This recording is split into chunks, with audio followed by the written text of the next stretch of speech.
Okay, folks, we'll get started. Thanks very much for coming. My name's Andrew Brown, and we're here just to have a bit of a peek at some live coding. What the hell's that? This website is kind of the virtual home for the live coding community. So it's called TopLap. And this is sort of a news page about live coding activities that are happening around the world, people doing things. A few things of interest to sort of point out. One is that there was the first International Live Coding Festival was on earlier this year, and that's an article about that. Another thing which is happening more and more are these things called algo raves, which are basically like nightclub rave parties where everyone's doing live coding and stuff like that. And there's been a few of those, mainly in London, because this guy Alex McLean, who's one of the major organisers in this community, lives in London. There were some in Germany along with the Live Coding Festival, and I think some in Copenhagen around that time too. There was one in Sydney a few months ago. It's the only one that's been in Australia. But anyway, that's kind of an interesting movement as well. This kind of sort of algorithmic music as part of nightclub things. And then there's various events here about particular concerts and stuff that are happening. Benoit and the Mandelbrot's quartet, live coding quartet. We'll do some stuff. This thing up the top, Many Faces of Temple Recursion, is Andrew Sorensen, who's actually here in Brisbane. He's one of the leading live coders in the world. And that's just a sort of an article that you can read about sort of the kinds of computational processes which are used. There's the Stugstall seminar, which is a computer science oriented live coding seminar, which is happening in a couple of weeks' time in Germany. Stugstall, this old castle that happens in Germany. Anyway, so this is the kind of active thing that's going on in the live coding community. So it's kind of a thing, but it's a bit of a crazy thing because it's like computer programming as performance. And so that kind of seems a little strange, and it kind of is. The people who find it the most strange, interestingly, are the computer scientists. Because they kind of go, well, how do you not make a mistake? They don't understand what artists understand about practice and rehearsal. Some basic concepts like that. Just go, well, I just let the computer pick up my mistakes when I make them. Spell checking and autocorrect, stuff like that. So that's the thing which freaks them out. But also, whilst it is a performance practice in part, that's kind of in one sense the most extreme part of it.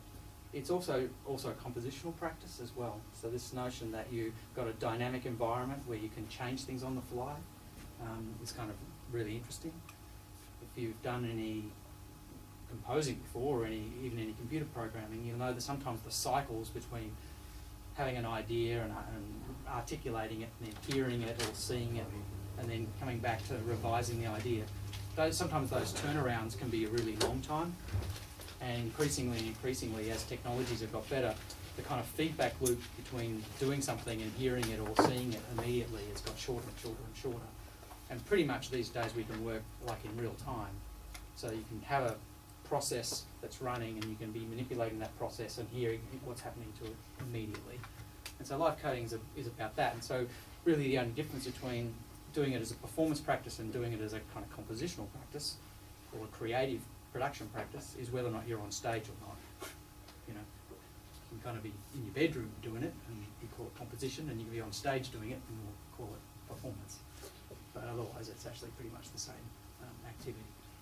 Maybe a different stress level.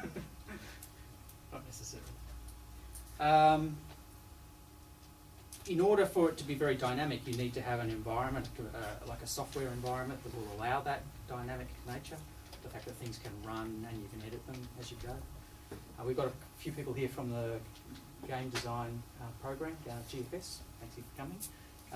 you'll know that if you're working in like the Unity engine that you guys are using, or any of the others kind of computer game engines, they kind of operate like that. You can have the game engine running, you can be re-scripting it and do stuff, and it continues to run, and you're dynamically updating. So live coding environments require that kind of interactive kind of processes as well. And so some of the research that people in the live coding community do is about these kind of dynamic processes and how they work. And so quite a few people who are leaders in the live coding community around the world have their PhDs in computer science and are working on kind of building these software environments and so forth as well. So that's kind of part of it. The format for today, what I thought I'd do is I'll just demonstrate a little bit of live coding for you first, so you can see what it is the way I do it. Other people do it differently. And then I've got some things for us to work at, and we've got computers around the thing. I thought we might just get into bunches of groups and actually do a bit of hands-on live coding in groups ourselves. So you can either make it up yourself. Everybody types one letter each, or something, and one person types and everyone else watches. You can work it out amongst yourselves as you go. So let's start with a short performance. I apologise in advance for some little bit of buzz for audio.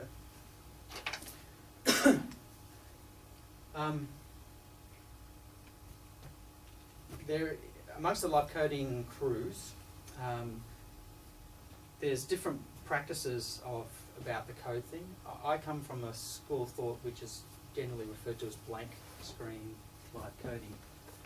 As you can see, we start with nothing and we build it up. But not everybody does that.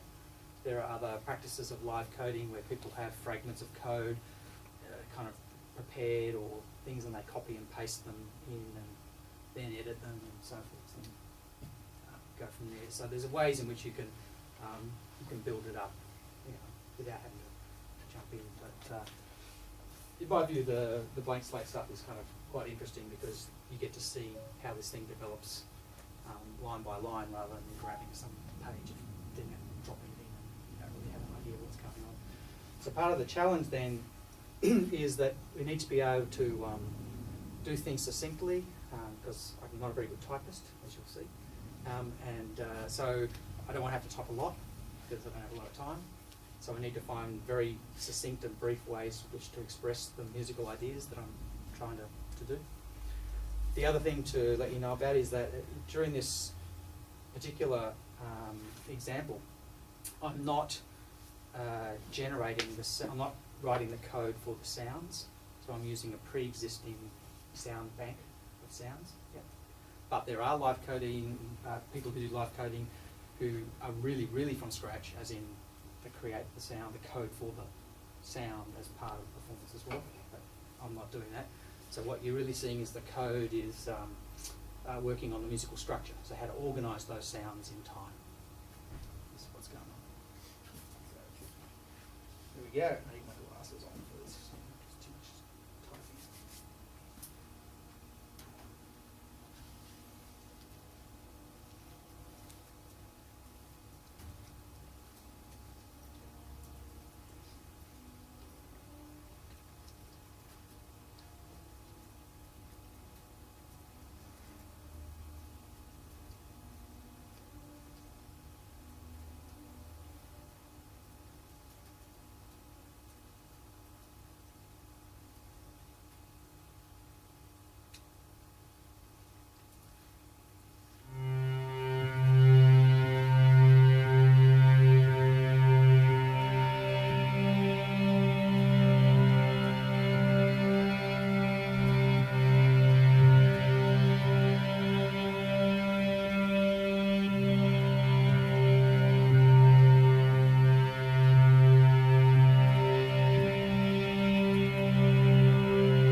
have it.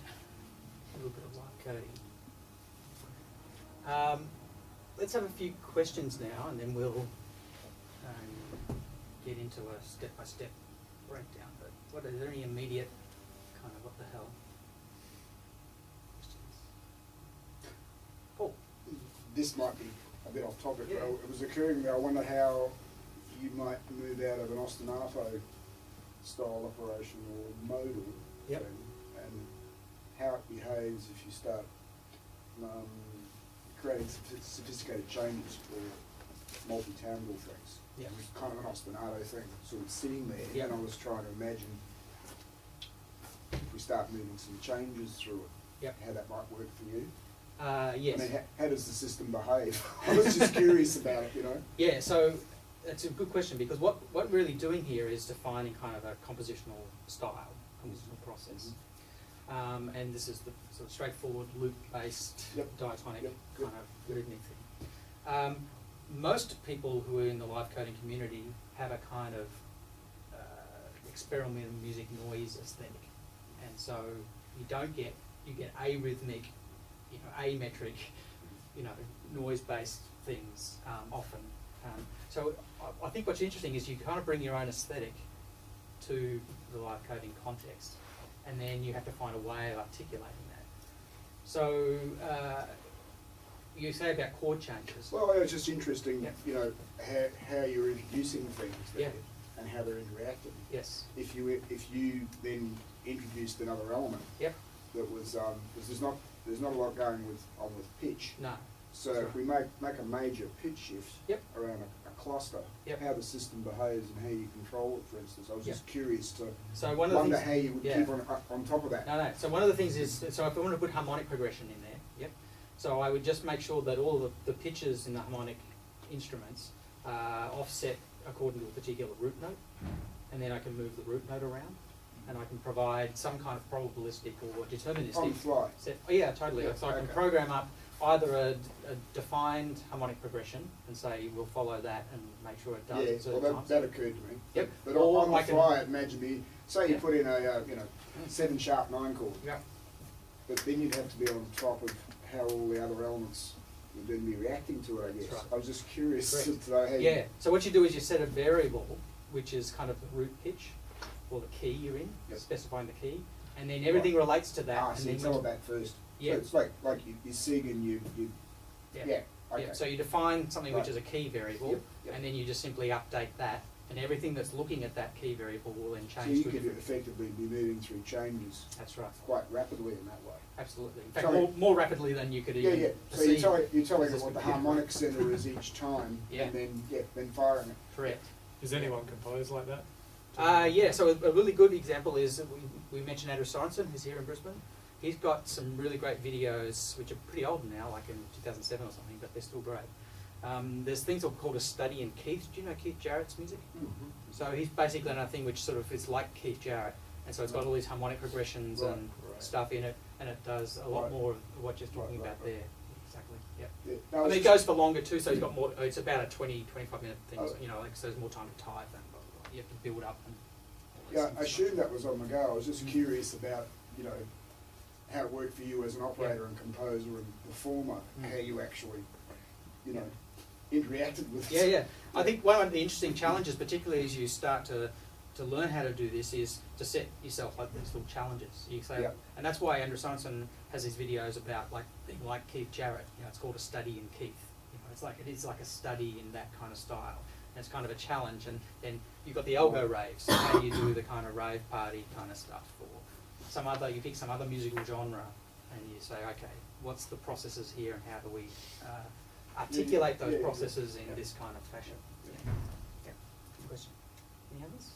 Yes. Does anyone that work in this become particularly interested in trying to just create AI that creates music? Yeah, Seems pretty like the logical next step. sure. Yeah, because what you're doing here is you're defining formalized processes which create music. So the thing which is, in a sense, one of the larger challenges is the big scale, so the form. So I'm controlling, turning things on and off. So the human in this performance is managing the large-scale organisation of the piece, whereas the algorithms are managing the note-by-note sort of selection of what's going on. And so one of the big challenges for computer or intelligent music or computational creativity, and there are conferences on that, one of the big challenges there is about what is a good large-scale organisation, how do you define that, and then you just kind of lay that on top of this kind of micro-level organisation, and you build that up. But certainly there's lots of influence from the artificial intelligence community, in fact both ways, between the artificial intelligence community and what has become called computational creativity research, which is kind of a subset of AI. In fact, there's a conference, the major AI conference in the world is happens every year. It's happening in Boston this year, and for the second time at that, there's a special workshop on computational creativity. It's called musical meta creation. So yeah, it's kind of formally a subset of the artificial intelligence research community. Cool. I was just going to ask, so you have your, there was some obvious pan things that were happening. That's Sure. happening outside of your code. Yes, I wasn't controlling pan That was directly there. predetermined in the instruments. Or the So I sounds set it up using. so that the panning locations of particular sounds were fixed, and so whenever that sound was happening, or some of the ostinato-y kind of things, that was part of the sound. Yeah. I can control that, but I didn't. You did. Yeah. I can control any parameter of any plugin, Yeah. of course. Yeah. And Matt Hitchcock and I were talking a few weeks ago about thinking about sort of algorithmic mixing and things like, you could think about it entirely in that kind of way. It's not how do I organise the musical structure. You could have these musical beds which are already pre-composed, and then worry about how you treat those. Yeah. How do you EQ them, and mix them, and balance them. You know, The the trick whole- is to explain it Mhm. in such a way that you can code it. Exactly. Yeah. What I think is really interesting here is you have to articulate what you want to do to the computer. Yeah? You have to be able to describe what you want to achieve to the computer so clearly that a stupid computer can actually do it. But also artistically, in terms of defining the boundaries, is Yeah. an interesting exercise too. Mm. Like you've chosen to package this, Yep. but just in this particular performance, give yourself very certain performance aspects. Correct. So that's kind of an interesting process Yep. too, in terms of defining what the specific thing you want to do right. creatively, and the things you don't want to do Yeah. creatively. Yeah, I've done other performances, and I think there's some videos online of me doing one a couple of years ago where I did quite a different thing from this, which was I used some found sounds, like the sort of water rippling and, things like that. And those are just very long recordings, and then the whole performance is really just mixing them in, passing them through granulators and controlling the algorithmic parameters of all these kinds of effects plugins and things like that. And it's a much more of a timbral soundscape kind of organisation. Yep. So, yeah. What do you see as the advantages, disadvantages, or just the differences between using this style of controlling, samplers or sequences or whatever, Yep. and using a, more traditional controller? I think here you've got much more control over process. So it's kind of like automation on steroids. Very fine grained. Yeah. Yeah. The So you've got a greater level of control. than Of file. course, well, you've got almost an infinite level Yeah. of control. Yeah. The slight Theoretically. differences, Yeah. the slight differences you seem to be getting there with saying, 20 or a 30, Yeah. those kinds of things. Yeah. And so, you can draw an automation curve, or you could, have something. And this is kind of like constantly just recomputing those automation curves. That's another way of thinking about it. Yeah. All the time. And at the end of the day, this is not all that much code, I don't think. Do you know what I mean? Like, as in, for the amount of music you're getting out. It's not like When you pages were- and pages and pages, or, thousands and thousands of lines of code. When you were talking about the other process that wasn't a blank screen, Mm. I'm assuming that's kind of a hybrid of the same things we're talking about. Mhm. Like what you choose to drop on the page Yes. is what you've chosen to be. Prepare beforehand, yeah. Predefined. So I could have, for example, had all of this code pre-typed Yep. and chosen to just copy and paste it in rather But than actually likewise, typing. your, say, the sound elements. Yes. Similarly, So, exactly. So they could be dropping code that's actually their bank of stuff they may not want to touch. Yep. Or might, so yeah, it's a Mm. different representation of the same thing, Yeah. except it's all code on the page. That's right. Yeah. So one of the things I like about the blank screen kind of approach is that it forces you to think about the development of the work and the development of the code as an integrated thing.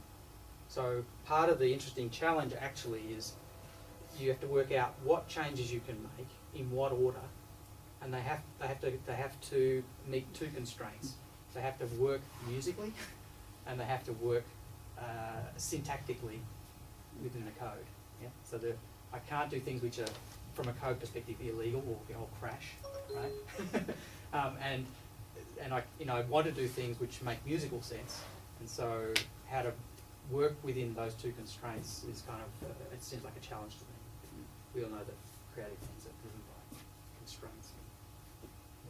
Can you actually crash it, or does it? You've got Sure. syntax Absolutely. checkers. He's going to do it now. I wish so. So if we just go back to this drum thing, which is pretty easy Just to throw do. her on the floor. That's right. That'll do it.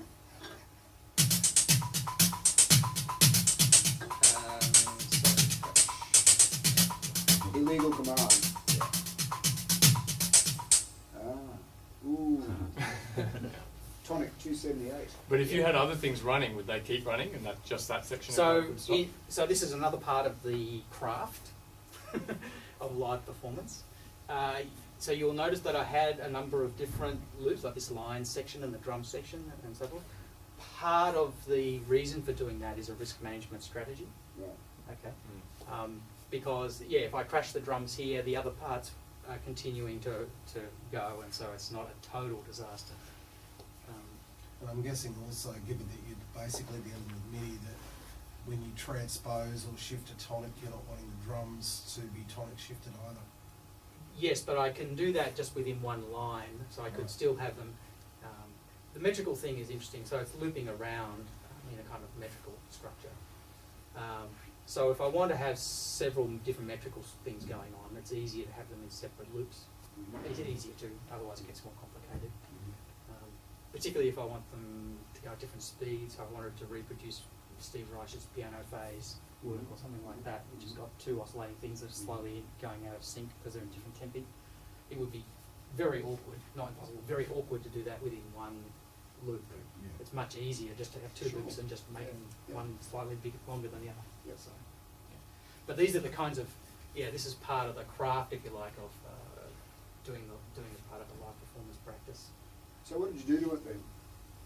So I gave it. 278, what's that actually represent? Okay, so this represents a name of one of the audio plugins, Mhm. and it's playing notes, sending notes to that audio plugin.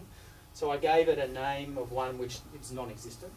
Yeah, so it's a piece of sound that isn't there. Yeah. So I couldn't find it.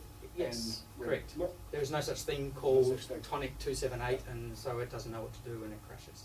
Yeah. Similarly, if I left off a bracket, it's, so I've got a syntax from a computing perspective, a syntax error, just some slightly illegal code. What's the purpose of the four brackets, by the way? These?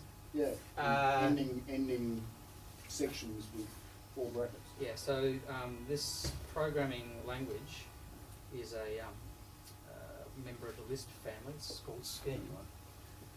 So just want to get away. And in the Scheme language, there's always opening and closing brackets to define a section. So that is the close Yeah. of the That's right. particular elements So you want this to just- control. exactly, When you're yeah. talking about having elements, That's that's how right. you frame it, right? So any code segment is a binary tree, Yep. a fully symmetrical binary tree of that, and there are all sorts of So define interesting start- computer science reasons for that. Define starts your object, and your four brackets end it, basically. Yes. So anything on the Ev- page ev- that looks like that is a separate sound Correct. object. Everything you open, you have to close, so you have to be symmetrical. But that's how you've compartmentalised, as you're talking about. So so you risk manage. Yes. There's like what four elements on the page there or something. Yeah, there's the drone thing that I started with, and the thing I called lines, then the thing I called drums. So there's kind of really three big blocks. Things, and that's what's going on there. And they're essentially being completely independent within that Yes, closed bracket system. correct. Yeah. Yeah. Can you break down some of the lines for us? For instance, you know, cosine R 3021. Yeah, but I think we should do that with, Oh. with the next. That's good. Thank you for the cue. No worries. So what I suggest we do is I've got some handouts for some stuff we can actually go to the computer and actually type in. Yeah?